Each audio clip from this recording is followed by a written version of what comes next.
La Superintendencia de Bancos, en el marco de sus atribuciones constitucionales y legales, ha implementado una serie de medidas integrales para contribuir a la estabilidad del sistema bancario, la protección de los depositantes, afiliados y pensionistas. La noticia requiere profundidad. En Notimundo están los protagonistas de la noticia. Y para conversar al respecto, saludamos a la ingeniera Ruth Arregui, superintendente de bancos. Ingeniera Arregui, muy buenas noches. Gracias por acompañarnos en este espacio informativo. Le saluda María del Carmen Álvarez.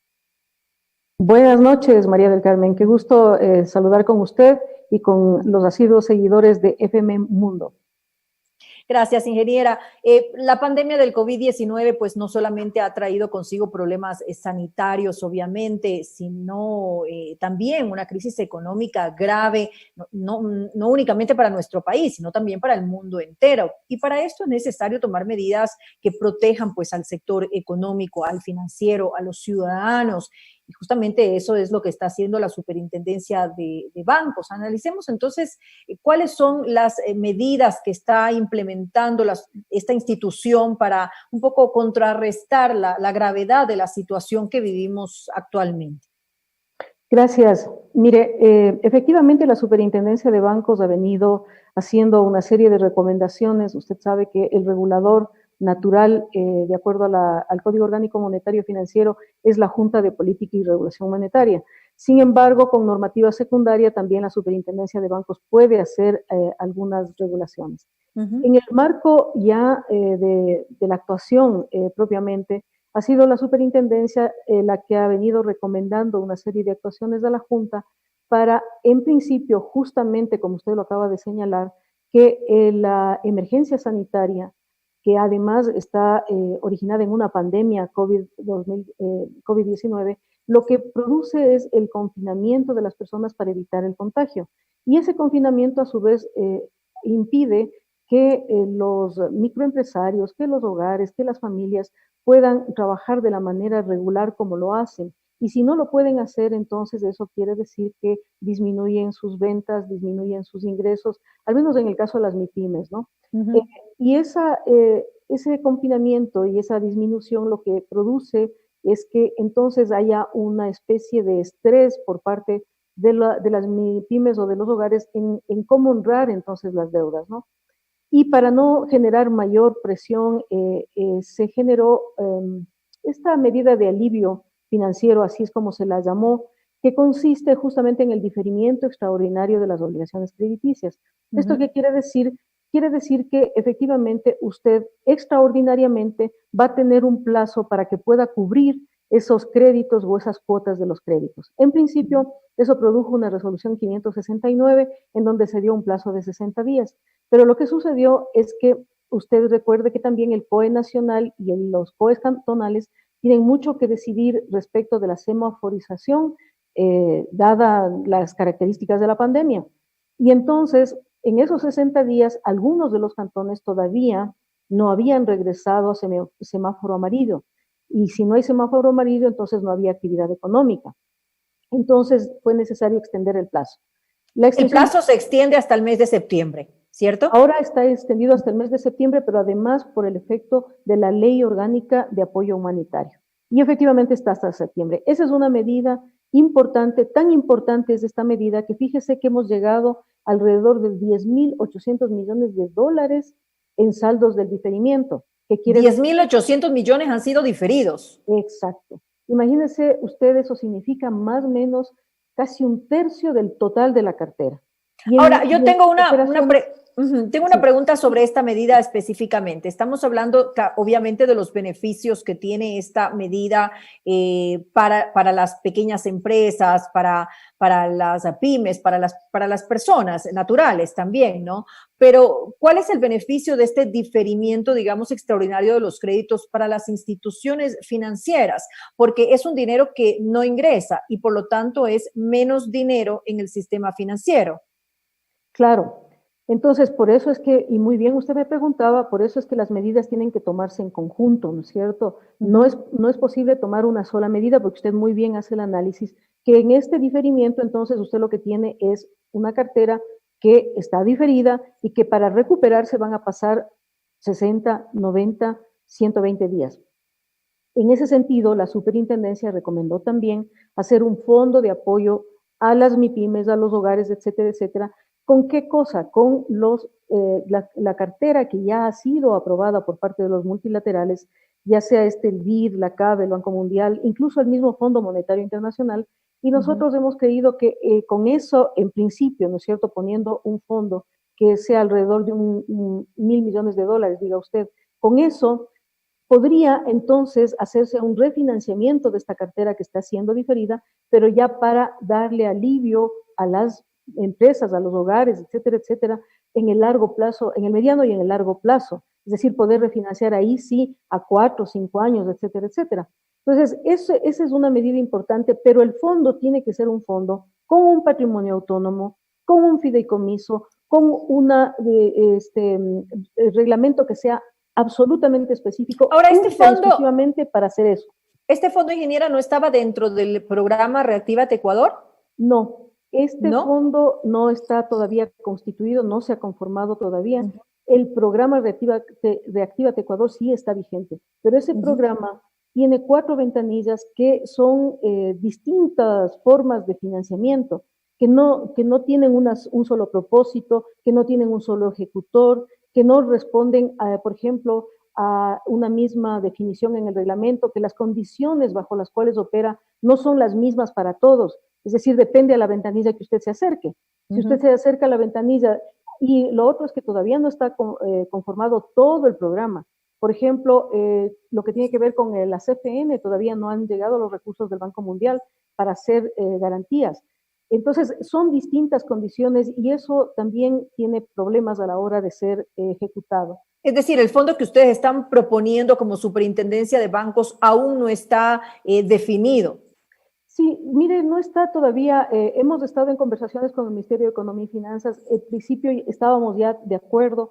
Nosotros sugerimos esto en el mes de marzo. ¿Por qué? Porque justo como usted decía, nosotros teníamos mucho temor de que efectivamente con el confinamiento se rompiera la cadena de pagos. Es decir, que hubiera una vulneración de la cadena. ¿Qué significa eso? Usted conoce en las microempresas, en las pequeñas empresas, es muy fácil. Si usted tiene una peluquería y no puede abrir la peluquería y no tiene ingresos dentro de la peluquería, va a empezar entonces usted a tener que dar impago a sus proveedores, a sus empleados, incluso a los empleados muy probablemente les dijo quédense en su casa, porque tampoco puede abrir. Entonces eso genera un negocio, va a otro negocio y a otro negocio, va rompiendo usted entonces esta cadena de pagos. Eso por la iliquidez que se ha generado durante esta crisis. Entonces nosotros, preveyendo que eso iba a suceder, por eso le sugerimos al Ministerio de Economía para que no llegáramos a ese momento. Sin embargo, creo que hay que acelerar una medida de esta naturaleza, porque si no, en realidad, usted ve que los efectos de la pandemia incluso se han extendido más de lo previsto. Hoy estamos viendo que todavía en términos de Pichincha, por ejemplo, y el mismo COE cantonal están tomando otra vez otra serie de medidas de restricción, porque este problema no ha terminado. Lo otro es porque usted tiene que resolver esto ya los médicos, la OMS, el mismo Fondo Monetario, la misma CEPAL, ya ha dicho que a los países nos va a tomar alrededor de unos 6, 8, 10 años el restablecernos de esta pandemia. Y dependiendo de qué tan mal esté la economía de los países, imagínese, es un tiempo realmente de largo plazo. Entonces, con mayor razón, necesita usted de un instrumento o de una herramienta como un fideicomiso de esta naturaleza para poder entonces superar este problema. Lo otro que no quiero olvidarme de decirle es que cuando usted tiene un patrimonio autónomo que tiene garantía del Estado, usted lo puede apalancar. Entonces, de esos 1.000 millones, usted puede hacer 3.000 millones fácilmente, digamos, con titularizaciones o lo que quiera que sea. Entonces, esa es una herramienta que se han adoptado en muchos países. Y no solamente ahora con esta pandemia, sino que en épocas de catástrofes en otros países, justo para ayudarles específicamente en algún momento digamos, de una emergencia de esta naturaleza, se lo ha hecho. Entonces, esa es la medida, la otra medida. Ahora, lo importante es que sea implementado y que no se quede solamente en una propuesta. Así es. Y por eso yo le decía a usted que incluso tenemos los 10.800 millones de dólares que son saldos diferidos, pero en operaciones representan 2 millones de operaciones. De esas 2 millones de operaciones, mire que alrededor de 5.000 millones están en el segmento del consumo. Hay alrededor de 3.000 millones en la cartera comercial. En términos de microcrédito son más o menos también unos 1.800 millones, casi 2.000 millones. Y lo interesante también es saber que esto, claro, por supuesto, como es una emergencia nacional, tiene un impacto de carácter nacional, también los diferimientos se han hecho a nivel nacional. Entre las provincias, claro, en orden de población también, las provincias que más diferimientos han hecho son Pichincha, Guayas, Azuay, Manabí, El Oro, Tungurahua, llegando hasta, así como importantes montos, hasta Loja, ¿no? Y entonces... Ha representado un alivio financiero, obviamente, para esas pequeñas y medianas empresas que en estos momentos es cuando más necesitan de liquidez, digamos, para poder justamente, como usted decía hace un rato, no romper tampoco esa cadena de pagos que afectaría a muchas personas, a muchas empresas pequeñas, digamos. Así es. Ahora, también es recomendable, justo por lo que usted me preguntaba, como estos recursos de la cartera provienen de dónde? De los depósitos del público, ¿no es cierto? Porque es el ahorro del público el que la banca moviliza para conceder créditos productivos. Entonces, como son los depósitos del público, es imperativo que en la medida en que se restablezca realmente la actividad económica y la actividad productiva, en esa medida también se paguen los créditos a la banca, porque esos créditos a su vez tienen que regresar hacia los depósitos del público. Usted también en esta pandemia, como hubo cierta iliquidez en términos del retiro de depósitos, la banca también trajo recursos del exterior a través de líneas de crédito. Fueron alrededor de 1.800 millones de dólares los que trajo la banca privada para no cortar la concesión de créditos, para que haya el chance de poder seguir haciendo préstamos. Y también es importante entender que aquí, en la red de protección sistémica en el Ecuador, para cuando hay una emergencia de liquidez, existe un fondo de liquidez. Y lo que se ha hecho también es recurrir a ese fondo de liquidez, pero nosotros hemos recomendado que mientras no haya un crecimiento de los depósitos, más bien se permita el no pago, digamos, al fondo, y que esos dineros a su vez la banca pueda canalizarlos como préstamo, porque ahora lo que más se necesita para la reactivación económica es realmente darle, ¿no es cierto?, este empuje en capital de trabajo, en reestructuraciones a las empresas, a las pequeñas empresas, a las microempresas, para que eso a su vez dinamice la economía. Usted sabe que es ahora, ese punto que usted acaba de tocar hace un momento, que es que las instituciones financieras no tienen que no tengan que aportar, digamos, a ese fondo de liquidez, no puede ser contraproducente en algún momento que se quede el fondo sin esos ingresos, o de qué manera se lo está manejando, cuándo entrarían nuevamente los ingresos que corresponde que se den por las instituciones financieras de manera regular a este fondo de liquidez. El fondo de liquidez opera justamente dentro de una red de protección sistémica. Es como un fondo de ahorro. Entonces, usted cuando entra en un problema en donde tiene falta de liquidez, lo que hace usted es recurre al fondo de ahorro. Para eso se creó. Para eso se creó. Pero usted, una vez que supera la contingencia o supera el problema o la emergencia, entonces usted tiene que volver a hacer los ahorros. Es como en los hogares, como nos pasa a todos. Nosotros tenemos un fondito de ahorros y tenemos una enfermedad y tenemos que ir a la clínica, digamos, si tenemos que gastar el dinero, pues lo gastamos y después nosotros volvemos a ahorrar. Pues más o menos esa es la lógica de un fondo de esta naturaleza. Y para eso existen los fondos de ahorro. En este caso es el fondo de liquidez el que existe en el Ecuador. Hubiera sido interesante que nosotros hubiéramos tenido otros fondos de contingencia, ¿no es cierto?, como tienen en otros países. Pero dado que no hay, entonces por eso se hace necesario que conformemos justamente un fondo de apoyo, porque no tenemos fondos para apalancar este tipo de emergencias cuando suceden en nuestro país. Ahora, justamente ya que usted ha topado el tema de los ahorros, ¿qué pasa con los ahorros de las personas? Porque obviamente en esta época de crisis, con ingresos mermados, con muchas veces despidos, la gente lo que ha tenido que hacer es acudir a utilizar el dinero de sus ahorros, lo cual puede haber sido, puede ser, mejor dicho, complicado para la banca en estos momentos, porque es dinero que ya saldría justamente del sistema financiero. Y además hay que tomar en cuenta que en nuestro país lamentablemente no es que tenemos una cultura de ahorro importante, digamos, todavía falta educar a la gente para que aprenda que tiene que ahorrar. Claro, pero mucho depende de la actividad productiva también. Es decir, los depósitos del público en una parte son ahorros, en otra parte son depósitos que se hacen producto de la actividad productiva y económica. Entonces, por eso yo le decía, conforme la semaforización, ¿no es cierto? Hay provincias como por ejemplo Guayas, que ya está absolutamente casi en operaciones normales.